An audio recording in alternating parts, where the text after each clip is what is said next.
जय हिंद, नमस्कार। कैसे हैं आप? उम्मीद है अच्छे होंगे। साथियों, आज अपन एक बुक की बात करेंगे और बुक है पप्पू सिंह प्रजापति जी की राजस्थान का इतिहास। ये इनका सेकंड एडिशन है। मुख्य लेखक पप्पू सिंह प्रजापति हैं, सह लेखक डॉक्टर श्रीराम नायक, कुलदीप फैनन, वीसी जोधपुर और गणपत लाल कोट। ठीक है, इस बुक का एडिशन करेंगे उससे पहले मैं आपको बता देता हूँ कि इस बुक से पहले इनका फर्स्ट एडिशन आता था, जो ये है उनकी ये बुक। जनवरी 2025 में ये बुक आई थी। अब इनका ये सेकंड एडिशन है। इस बुक में राजस्थान का इतिहास, कला, संस्कृति दोनों एक साथ हैं, जबकि जो नई बुक है इसमें कला संस्कृति नहीं है, केवल इतिहास है। कला संस्कृति की अलग से ये बुक निकालेंगे, जल्द ही आने की संभावना बता रहे हैं। तो इस बुक में पहले वाले की तुलना में कितना बदलाव हुआ है, कितने नए पेज ऐड हुए हैं, और यदि किसी टॉपिक में कुछ चीज़ें ऐड की हैं, बहुत कम हैं या बहुत ज़्यादा हैं, और फिर कितने पेज बढ़ा दिए या कम कर दिए, कौन कौन से नए टॉपिक हुए, इन सब पर अपन बात करेंगे। और सबसे महत्वपूर्ण जो ये प्रश्न है कि हमारे पास पहले से ये एडिशन है, कौन सा? पहले वाला एडिशन है, तो क्या हम नई बुक के साथ जाएं? क्या हमें नई बुक खरीदनी चाहिए? इस पर भी मैं मेरी बात रखूंगा। हो सकता है आप इस पर सहमत हो, नहीं हो। देखिए, हर व्यक्ति का काम करने का तरीका अलग है, हर व्यक्ति का सोचने का तरीका अलग है। किसी को पप्पू सिंह प्रजापति जी का काम अच्छा लगता है, किसी को बुरा लगता है। मैं किसी बहसबाजी का हिस्सा नहीं बन रहा हूँ, मेरी किसी से भी कोई दुश्मनी नहीं है। काम यदि कोई मेहनत कर रहा है तो अच्छी बात है। मैं तो इन दोनों का, भाई इन दोनों की, जैसे ये बुक है, अभी तक राजस्थान में जितने भी एग्ज़ाम हुए हैं तो बिल्कुल सबसे ज़्यादा प्रश्न आए हैं।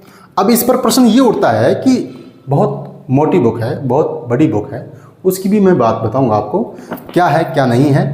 और पहले अपन इसकी बात करेंगे कि कितने पेज ऐड हुए हैं, कितने नहीं हुए। ठीक है, उसके बाद में अपन बात करेंगे। देखिएगा, ये तो था इनका फर्स्ट एडिशन। राजस्थान का इतिहास, कला, संस्कृति दोनों एक ही बुक में था, दोनों को कंबाइंड लिखा था। जनवरी 2025 में ये आई थी। इसके बाद में लगभग 1.5 साल बाद में सेकंड एडिशन है। इसमें इतिहास और कला संस्कृति दोनों को अलग कर दिया। ये राजस्थान का इतिहास है, कला संस्कृति का अलग से आने के लिए बता रहे हैं। तो ये राजस्थान के इतिहास की बुक, इसमें अपन देखेंगे कि कितना क्या परिवर्तन किया है, कोई टॉपिक नया ऐड किया है तो कौन सा किया है, और जो टॉपिक है उनमें कितना क्या संशोधन है, तो उसका आइडिया आपको लगेगा। सबसे पहले तो आप इसकी साइज़ देखो, पेज के साइज़ से पता लग जाएगा। देखिए, अपन टोटल पेज भी देखेंगे, कितने पेज ऐड किए हैं। पहले तो आप पेज का साइज़ देख लो। ये पहले वाली बुक, ये नई वाली बुक, इस साइड से देख लो, इस साइड से देख लो। ये तो पेज का साइज़ बढ़ गया। जब पेज का साइज़ बढ़ा है तो कंटेंट भी ज़्यादा ही होगा, पहली बात तो। अब इनके पेज की संख्या देखूँ मैं, पहले जो राजस्थान का इतिहास था उसमें टोटल पेज थे 558। ये पेज देख लीजिए, इतिहास 558 पेज में लिखा गया था। अब जो नई बुक आई है इसमें इतिहास की मैं बात करूं तो टोटल पेज लिखे गए हैं 659 पेज, यानी कि लगभग 100 पेज तो एक्स्ट्रा हैं। और उसके अलावा जो परिशिष्ट हैं जिसमें प्रमुख राजवंश, संस्थाएं, उपनाम, उपाधियां, राजस्थान के प्रमुख युद्ध, ये भी इन्होंने ऐड किए हैं। यानी कि 100 पेज तो सीधे परिशिष्ट अलग से, और इसके अलावा जो पेज का साइज़ है वो अलग से। तो आप अनुमान लगा सकते हैं तो कितनी चीज़ें इसमें ऐड की होंगी। ठीक है, लगभग हर टॉपिक में कुछ थोड़ा बहुत ऐड किया गया है, और जिस टॉपिक में लेखक को लगा कि इसमें मुझे ज़्यादा लिखना चाहिए उसमें ज़्यादा भी लिखा है। जैसे किसान आंदोलन है, उसमें भी अच्छा लिखा है। जैसे मारवाड़ के राठौड़ है, जोधपुर का इतिहास, उसमें भी बहुत ज़्यादा लिखने की, मतलब डिटेल से उसमें लिखा है। ठीक है, अपन जैसे इंडेक्स की बात करें, अब लेखक के बारे में तो देखो, पप्पू सिंह प्रजापति इनके मुख्य लेखक हैं, और जो सहयोगी हैं डॉक्टर श्रीराम नायक, कुलदीप फैनन, वीसी जोधपुर, गणपत लाल गोड, ये आप जानते ही होंगे। अब देखो, इसमें जो इंडेक्स है इसके बारे में अपन देख लेते हैं। इसकी इंडेक्स और इसकी जो पुरानी जो बुक है दोनों में सेम है, जो अंतर है वो मैं बताऊँगा आपको। पहले आप एक एक टॉपिक को देख लीजिए। राजस्थान का इतिहास है, ठीक है, ऐतिहासिक परिचय है, प्राक एवं आदि इतिहास है, राजस्थान प्राचीन सभ्यता स्थल हैं, प्रमुख ऋग्वैदिक आर्य सभ्यता यहाँ से लेके पूरा गणतांत्रिक जनों के उदय तक इसमें डिटेल से दिया हुआ है। गुर्जर प्रतिहार वंश है, चौहान वंश है, ये पूरी इंडेक्स आप देख सकते हैं, आराम से इंडेक्स देख लीजिए। टोटल जो टॉपिक है, टोटल जितने टॉपिक है वो मैं आपको बता देता हूँ। 29 टोटल टॉपिक हैं इसमें और परिशिष्ट अलग से हैं। जो पुराना एडिशन था उसमें भी टॉपिक कितने थे? उसमें टॉपिक थे 28। कितने थे? 28 टॉपिक थे और ये कला संस्कृति अलग से थी। तो इसमें एक टॉपिक ऐड हुआ है और जो मुझे मुख्यतः जो डिफरेंस नज़र आया वो ये है, यहाँ पर जो टॉपिक नंबर जो 20 है राजस्थान में ब्रिटिश शासन, नियंत्रण प्रणाली, प्रशासनिक आर्थिक प्रभाव। इसको और ज़्यादा इन्होंने लिखा है डिटेल से, अलग से यहाँ दिया है, ठीक है। इसके अलावा जो सभी टॉपिक हैं उनमें कुछ ना कुछ ऐड किया है, वो अभी अपन देखेंगे।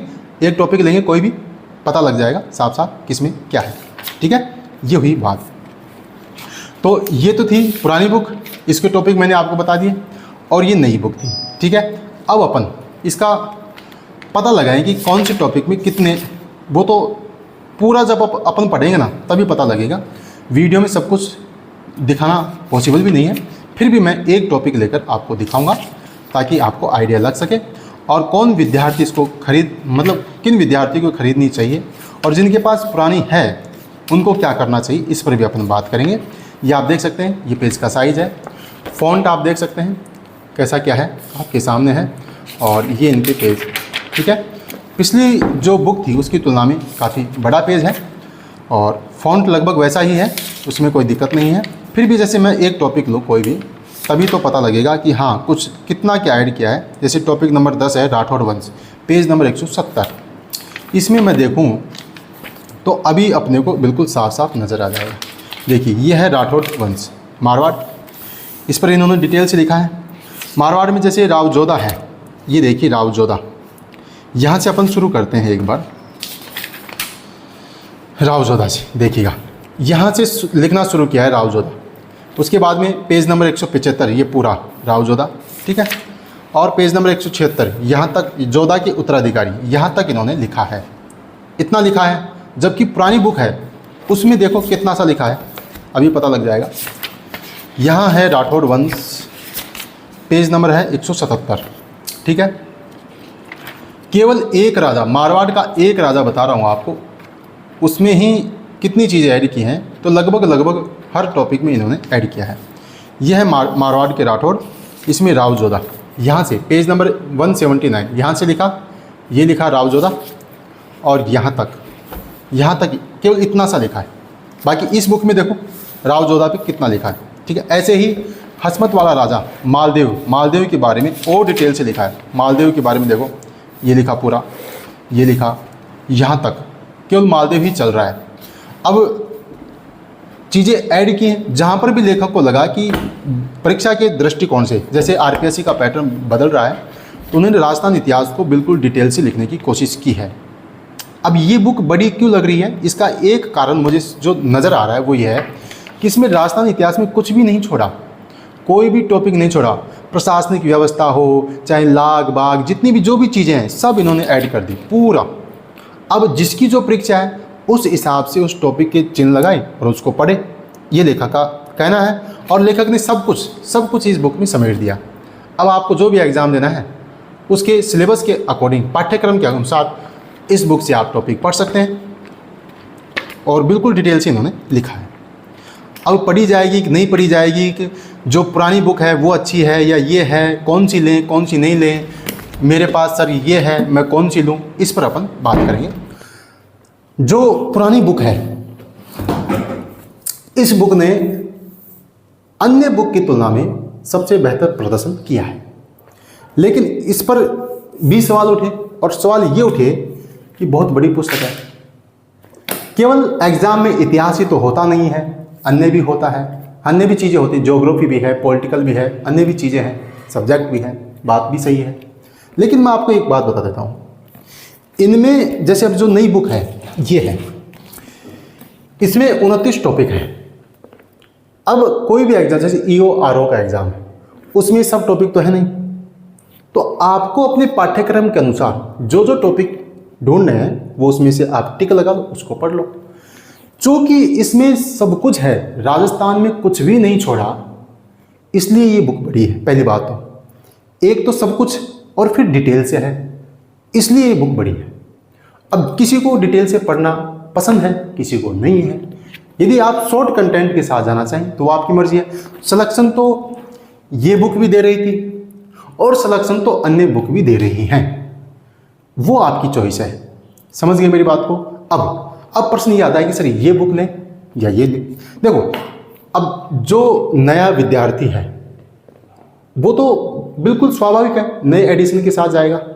जो पुराना है, जिसने ये बुक ले रखी है, उसको मैं बता दूं, यदि आपको पीएसपी ही पढ़ना है और आपके पास, आप ये सोचते हैं कि 500-600 रुपये कोई मेरे लिए बड़ी बात नहीं है और मुझे पीएसपी की बुक अच्छी लगती है, मुझे पढ़नी है, तो आप नया एडिशन ले सकते हैं, बिल्कुल कोई दिक्कत भी नहीं है। यदि कोई विद्यार्थी ये सोचे कि सर मेरे लिए 500-600 रुपये बहुत बड़ी बात है, तो ये बुक भी कम नहीं है। अन्य बुक की तुलना में उनसे ज़्यादा क्वेश्चन इसमें भी आएंगे। भाई भले ही नया एडिशन आ गया कोई बात नहीं, लेकिन अन्य बुक की तुलना में तो ये बुक भी उनसे ज़्यादा ही रिजल्ट देगी। ये बुक भी खूब है। यदि आप ये सोचें कि सर हमारे लिए 500-600 रुपये बड़ी बात है, हम नहीं ला सकते, तो बिल्कुल आपको सिलेक्शन लेना है, ये आपके पास है तो पढ़ते रहो, नो डाउट। और यदि कोई सोचे कि सर नया कंटेंट ऐड किया है, नई चीज़ें ऐड की हैं और मुझे तो पीएसपी पढ़नी है, 500-600 रुपये मेरे लिए कोई बड़ी बात नहीं है, तो बिल्कुल नई बुक आपको लेनी चाहिए। समझ गए बात को। ये थी मेरी इस पर राय। बाकी सबका काम करने का तरीका अलग है। बाकी इस बुक से, जैसे ये बुक है, न केवल विद्यार्थियों के लिए, शिक्षकों के लिए भी मददगार है। सारा कंटेंट, जो जितनी भी संदर्भ पुस्तकें हैं, उनको यहाँ पर ऐड करके सब एक जगह निचोड़ रख दिया है, सबकी सहायता के लिए है और इसमें मेरे कोई दिक्कत नहीं है। ठीक है विद्यार्थियों, ये थी मेरी बात। चाहे आप पुरानी पढ़ें चाहे नहीं पढ़ें, मैंने मेरी बात रख दी। मिलते हैं नई वीडियो में। जय हिंद, जय भारत।